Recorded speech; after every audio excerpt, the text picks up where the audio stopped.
Gracias por continuar en Canal 6.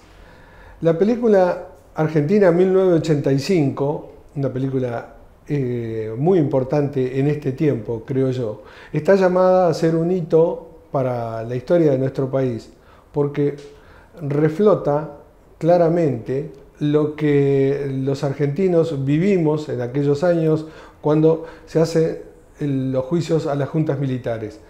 Y todo eso nos llevó tanto a nosotros periodísticamente, como a los que estudian historia, como al público general, a volver a aquella época y tratar de comprender y entender lo que ocurría en la Argentina, ya en democracia, y todo lo que había ocurrido en la década del 70, con todos los desaparecidos y toda la tragedia que tuvo la Argentina después de darnos cuenta de lo que había sido, lo terrible que había sido la dictadura que habíamos padecido desde el año 76 en adelante. Para eso hoy tenemos una invitada que tras una pequeña presentación vamos a hablar del tema.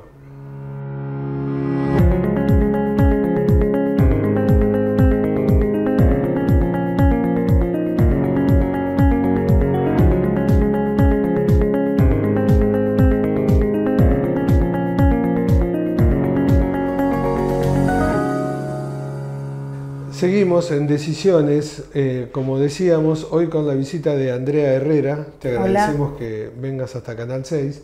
Bueno. Es integrante de la Asociación Civil Moreno por la Memoria. Y la primera pregunta simple que te hago, ¿habrás visto la película Argentina 1985? Sí, la vi hace un par de semanas con unos compañeros de Moreno por la Memoria.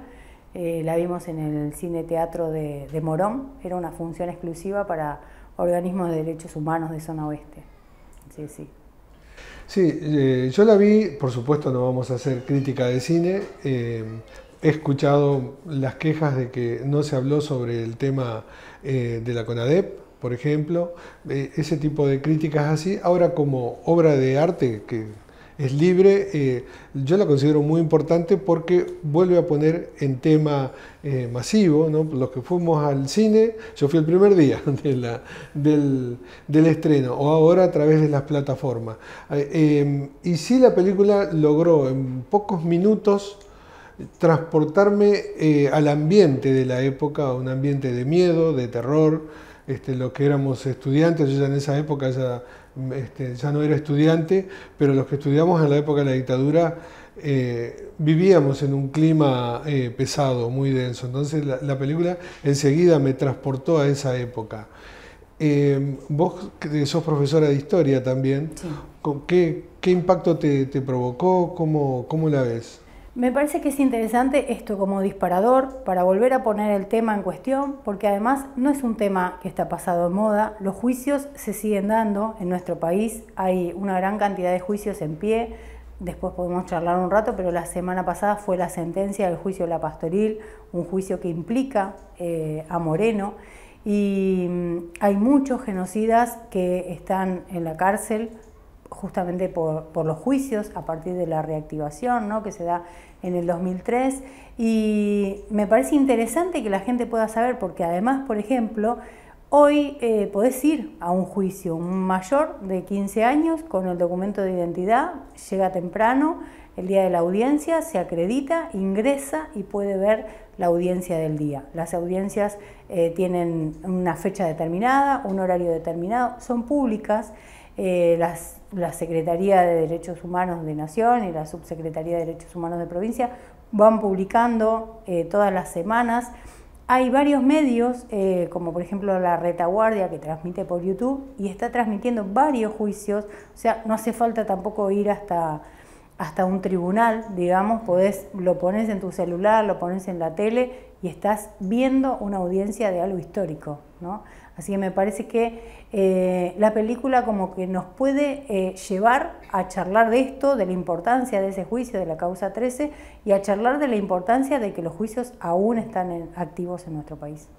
Seguramente por edad, vos eras muy chica en aquella época, pero le das una valoración a todo lo que se hizo, porque fue como soslayado algo tan importante como llevar las juntas que tenían todo el poder de represión en ese momento, en el año 85, a 2 años de la democracia, pero estaban con todo el poder militar todavía encima, y llevar esos juicios en ese momento, ¿cómo lo ves? Para mí es histórico, es mundial, tiene muchas cosas para criticar, muchas cosas pudieron haberse hecho distintas, pero bueno, eso sería hacer historia contrafáctica, pero la verdad es que es muy interesante porque pensemos en otros genocidios, inclusive pensemos en el genocidio nazi, ¿no? Donde no fue un tribunal civil alemán el que juzgó a los nazis, sino que fue un tribunal internacional. Pensemos en España, donde hubo una transición horrible y que recién ahora están pudiendo los españoles poner sobre la mesa, o sea, exigirle al Estado y que el Estado responda un montón de cosas que ocurrieron hace cuántos años, ¿no? Estamos hablando de la Guerra Civil Española, 1936-1939. Y bueno, ocurrieron crímenes tremendos, hubo también apropiación de niños, igual que en la Argentina, y esas cosas no fueron juzgadas. La muerte de Franco trajo una transición que llevó al rey Juan Carlos al poder, y después, como que acá no ha pasado nada, hubo un pacto, ¿no? Y hubo otros también, otros genocidios, Ruanda, Yugoslavia, que tampoco fueron todos juzgados, ¿no? Y no de esta manera. Y a mí me parece muy importante, como decís vos, estábamos nada más que a 2 años. Y ahora podemos verlo en perspectiva y bueno, ya vamos a cumplir el año que viene 40 años de democracia. Pero estos 40 años son los primeros en nuestra historia. Son los primeros 40 años que no hay una interrupción de un gobierno militar, de un golpe de Estado. Pero hubo intentos totalmente fuertes, sí. Si bien era, no sé si disimulado, pero no eran precisamente para hacer un golpe de Estado, pero hubo varios, es decir, los Carapintada, sí, claro. Después se Correrán Merlo en La Tablada también, que ese fue mucho más cruento, hubo más de 20 muertos. Es decir, la Argentina pasó por periodos de mucha violencia y yo creo que, por supuesto, a nadie le cabe que la violencia no es la salida para ninguna república, ningún país, pero siempre coqueteó con la violencia muchas veces y yo creo que el juicio a las juntas en el año 85 es un hito, pero no alcanza a cerrar todo un periodo violento que padecimos, porque los que pasamos la adolescencia en la década del 70, padecimos la violencia de todo tipo.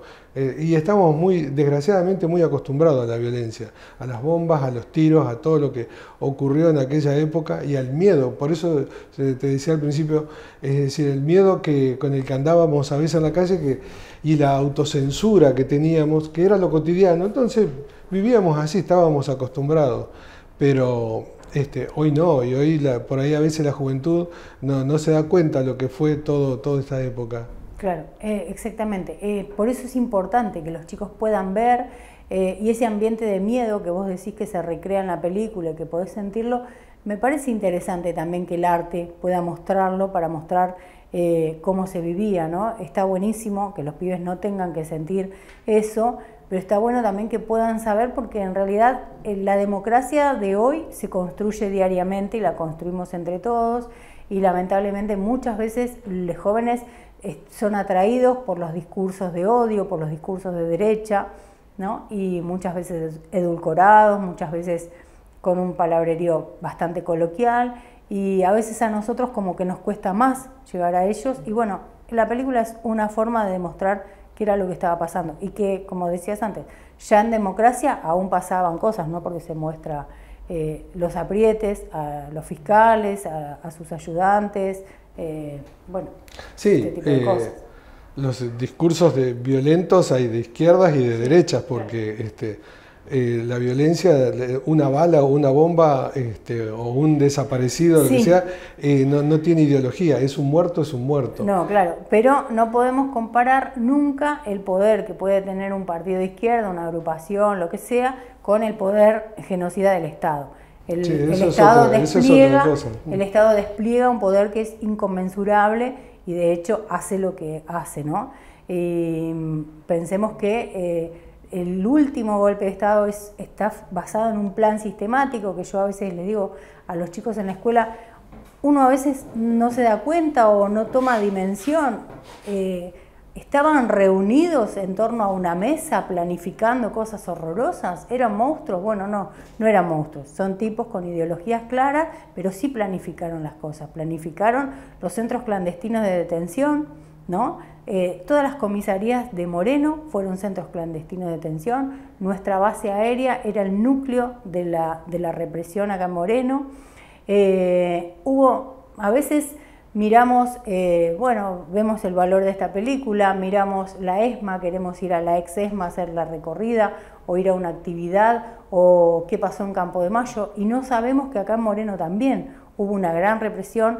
Hay más de 100 personas que fueron detenidas desaparecidas y hubo varios centros clandestinos de detención.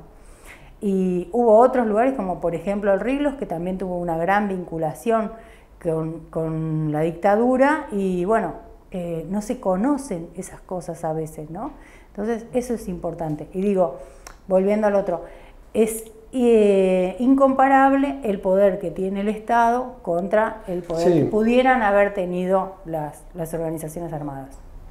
Claro, en ese esquema, por supuesto, es decir, el Estado, cuando los militares tuvieron el poder después del 24 de marzo, lo que hicieron no solo fue terrible, sino políticamente tampoco correspondía hacerlo de ninguna manera. Exactamente, porque además con todo el poder podrían haber juzgado todo lo que creyeron que estaba fuera de la ley. Todo el mundo podía pedir, que era un juzgamiento como en cualquier otro país, como pasó en Italia, como pasó en todos lados. ¿Qué es lo que están teniendo ellos ahora? Hoy los genocidas tienen la posibilidad de, muchos incluso no pagan un abogado defensor, sino que lo pagamos nosotros porque son abogados defensores del Estado y tienen una defensa como corresponde, tienen sus derechos. Muchas veces no se presentan en las audiencias, no están en las audiencias. Después, por cuestiones de edad y por un montón de situaciones que van estirando las cosas, se quedan en su casa, no hacen las prisiones como corresponde efectivas. Pero en cuestiones de edad hay mucha gente, todos son mayores de 70 y sin embargo están en las cárceles. Hoy, antes de ayer, habló con el Papa Francisco, el hijo de uno de los que están presos todavía y tiene 90 años. La mayoría tiene cárcel domiciliaria y las cárceles donde ellos viven no tienen nada que ver con las cárceles que tienen los presos comunes, con las condiciones de vida que tienen, ¿sí? Las cárceles que habitan los genocidas están vinculadas, generalmente hay dos, creo, unidades penitenciarias dentro de Campo de Mayo. Entonces, la vida que se puede tener ahí es otra, no es la misma que puede transitar un preso común en una cárcel cualquiera. Y después, por otro lado, tienen un montón de condiciones que no son las que tienen los demás, y además tienen una atención médica superior, no crean que están maltratados, ni que no comen bien, o que no están cuidados aquellos que tienen afecciones o enfermedades, ¿no? Claro. Por supuesto, siempre uno hace la salvedad, porque parece mentira, pero hay que aclararlo siempre, ¿no? Lo terrorífico que fue la dictadura, ¿no? No sé, no tiene a veces calificativo, el horror, ¿no?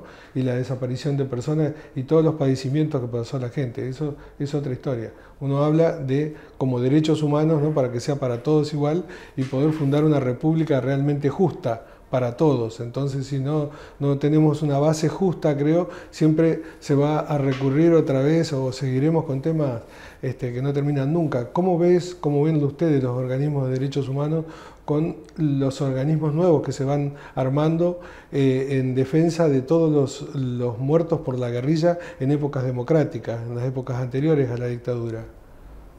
Bueno, en realidad ellos tienen la libertad de expresarse y de acudir a los medios que crean necesarios acudir, pero bueno, me parece que todas esas organizaciones están nucleadas generalmente con familiares de genocidas.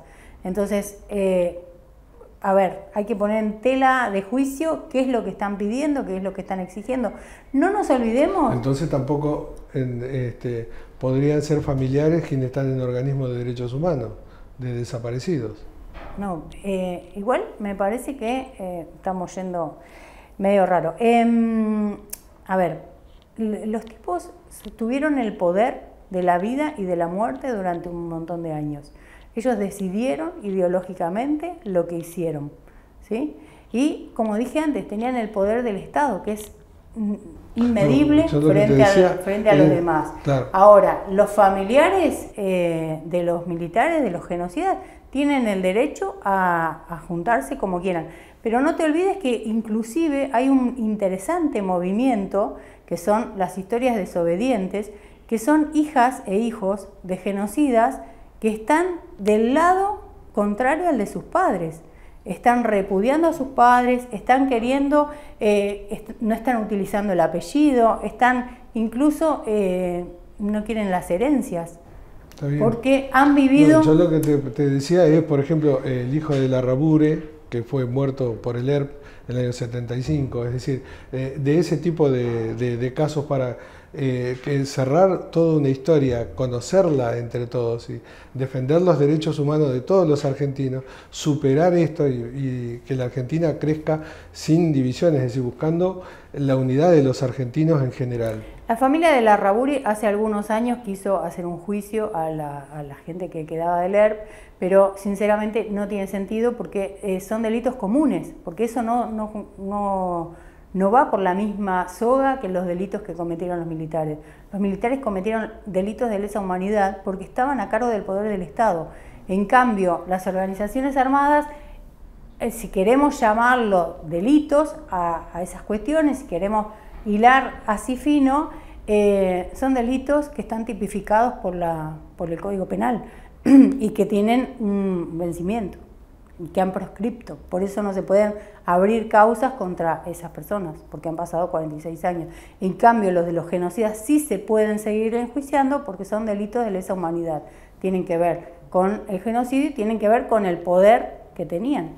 Como ya lo mencioné antes, eran el Estado. Bien. Bueno, ¿algo más que te gustaría hablar del tema?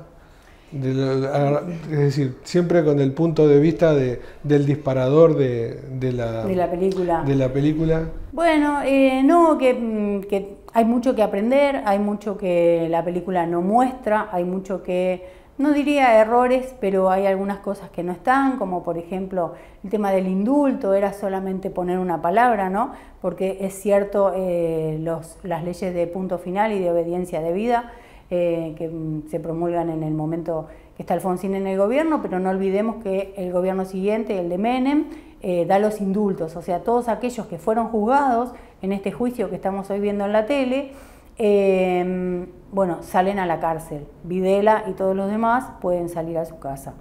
Las leyes se mantienen en pie hasta que viene Néstor en el 2003 y todo eso se deroga, ¿no? El indulto, el punto final y la obediencia debida. Entonces, a partir de ahí se pueden volver a hacer los juicios. Me parece interesante que los jóvenes se acerquen. Hay muchos documentales muy buenos, muy interesantes, sobre todo en el canal Encuentro. El año pasado o el anteaño se hizo un ciclo sobre el juicio a las juntas y sería interesante que vayan a buscar ese material, que los profes también en las escuelas le acerquen un poco ese material para que vean todas aquellas cosas que la película no muestra, que bueno, son decisiones estéticas, ¿no? Que bueno, yo como profe de historia no entiendo, pero respeto. Por cuestiones estéticas, por decisiones, el director de la película decide eso y no otra cosa. Pero hay muchas cosas que nosotros podemos alcanzarle a los pibes, ¿no? Las madres no están demasiado retratadas en la película. Como decías antes, la CONADEP, el valor de la CONADEP, la importancia que tiene esa investigación. Bueno, el valor de todos los organismos de derechos humanos, porque no son solo madres y abuelas, sin duda son las más significativas, pero no son los únicos, hay familiares, hay hermanos, hay otros viejos organismos como la Liga por los Derechos del Hombre. Sí. Bueno, todos esos que lucharon un montón en su momento para que esto se pudiera hacer realidad. Vos nombraste a Néstor Kirchner. Néstor Kirchner en su momento, creo que fue allá por el 2004, dice: vengo a salvar algo que el Estado nunca se ocupó. y estamos viendo una película del año 85, donde en plena época donde los militares todavía tenían un poder de hecho muy, muy importante, y sin embargo se hacen juicios a las juntas y van presos. Por eso yo decía el clima de aquella época. ¿No considerás que Alfonsín, sin cuestiones partidarias, sino como un expresidente, merece un lugar más destacado en la historia con respecto, creo yo, el mayor logro político que pudo hacer en aquel momento? Sí, en ese sentido totalmente, porque tuvo el valor de hacer algo que el otro partido no lo hubiera hecho, ¿no? No, iba por los indultos. Exactamente, todo, iba, sí. o sea, la última junta, la de Viñones, había escrito ya tenía un decreto que era la ley de autoamnistía, ¿no? Que se perdonaban solitos, que ese era el camino que iba a seguir, porque en realidad el juicio a las juntas no iba a ser un juicio de un tribunal civil, sino que iban a ser los propios tribunales militares. Que tuvieron su tiempo. Tuvieron su tiempo y no lo hicieron.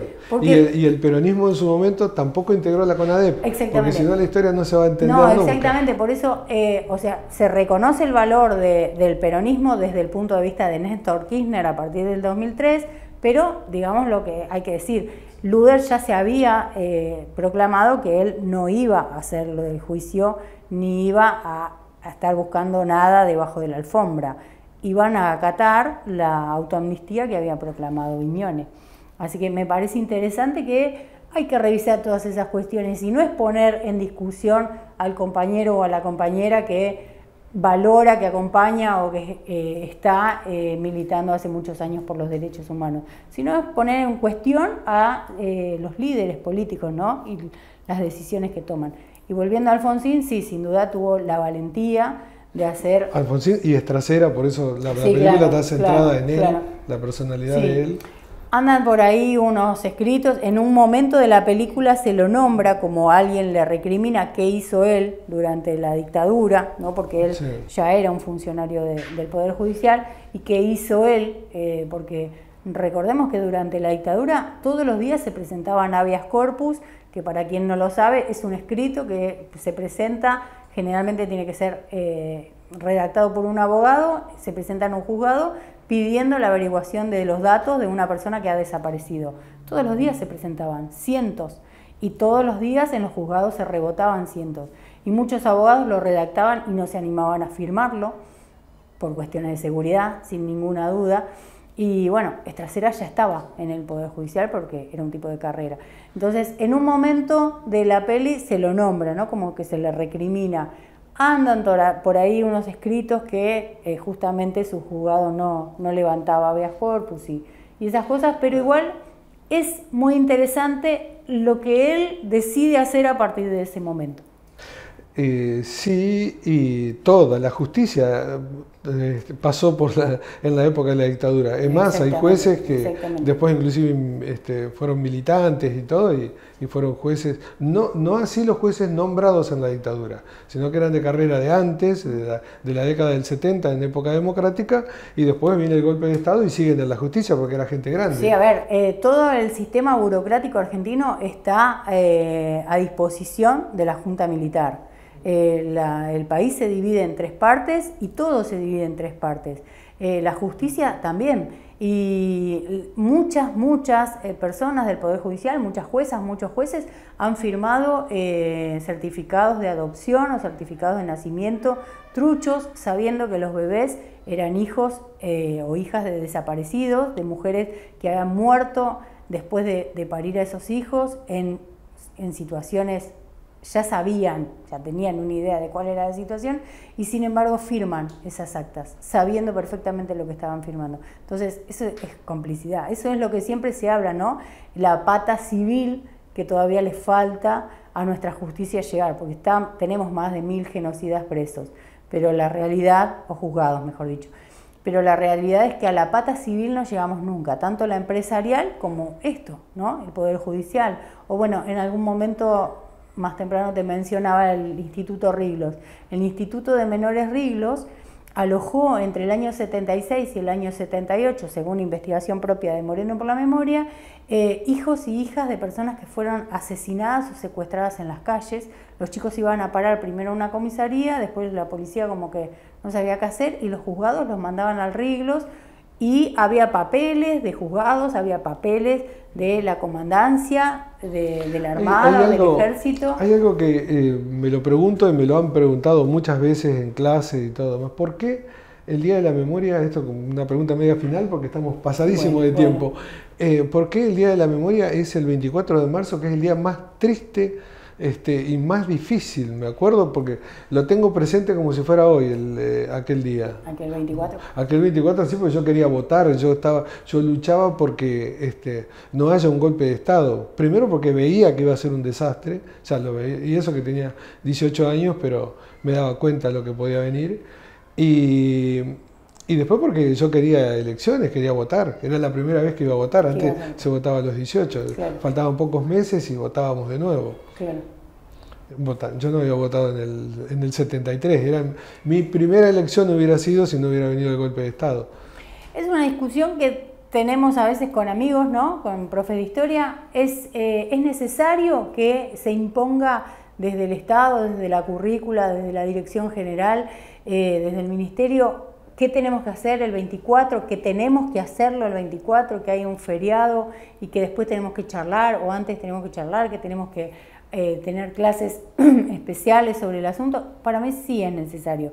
Para mí no podemos dejarlo al libre albedrío de los profes que, bueno, toco este tema, no toco este tema, estoy más comprometido o estoy menos comprometido. Yo no me meto en que sea feriado, sino el día. Y me parece que es un tema que todos tenemos que abordar y que si no tenemos las herramientas, por nuestra formación o por lo que sea, porque además yo soy profe de historia, pero lo que menos vi en el profesorado fue este periodo. Se habla de Europa, se habla de otras cosas, de Estados Unidos, de un montón, o del siglo XIX, pero y no es tanto. Que es un tema que requiere valentía, que te agradezco para venir a hablar, gracias. Porque con las cámaras apagadas, acá se habla a veces, muchas veces, o en la familia, o en todos lados, y se habla de otra manera y otros temas. Y públicamente es un tema muy delicado, hablar de todo el 70, de toda la violencia que padecimos, y la padecimos, bien clarito, la padecimos, a toda la violencia. Entonces creo yo que esa herida que tiene la Argentina algún día tiene que terminar de cerrar, que no sea con nuestra propia vida, ¿no? Cuando no estemos más, sino que darnos digamos, la posibilidad de que Argentina cierre todo un periodo tan negro y tan nefasto. Creo que esa es la necesidad de que los jóvenes participen, que se interesen, que vean, que sepan qué pasó, para que justamente, como dice el libro, no pase nunca más, como dice Trasera, ¿no? Al final del alegato. No es spoiler. Bueno, muchísimas gracias por venir hasta acá, por presentarte a esta charla. Gracias a ustedes. Seguimos con la programación de Canal 6.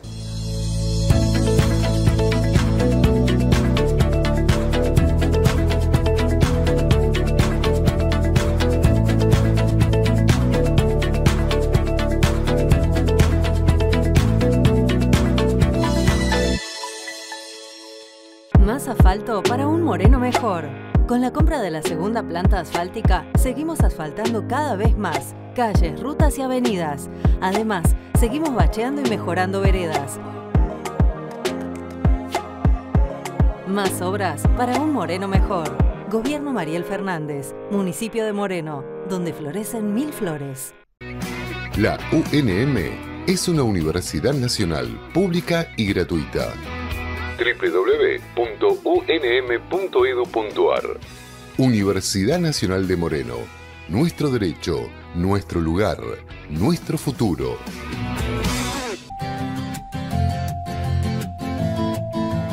Este es un proyecto integral, nosotros lo llamamos el proyecto del paseo ferroviario. Imaginarnos en todo este predio ferroviario poder tener lugares de esparcimiento, lugares aeróbicos, anfiteatro, para que la comunidad pueda realizar actividades, eventos, compartir, caminatas, en fin. Un proyecto integral que tiene que ver con también un espacio de patrimonio histórico ferroviario junto con el Archivo General, y que tiene que ver con un un pequeño centro cívico que el distrito lo necesita, incorporarlo a la vida cotidiana, a la comunidad del vecino de Francisco Álvarez, devolverle esa frescura que añoran tanto, trayéndole un mejoramiento de la calidad de vida a los vecinos, y estando el sistema ferroviario presente, me parece que realmente es el objetivo para seguir trabajando.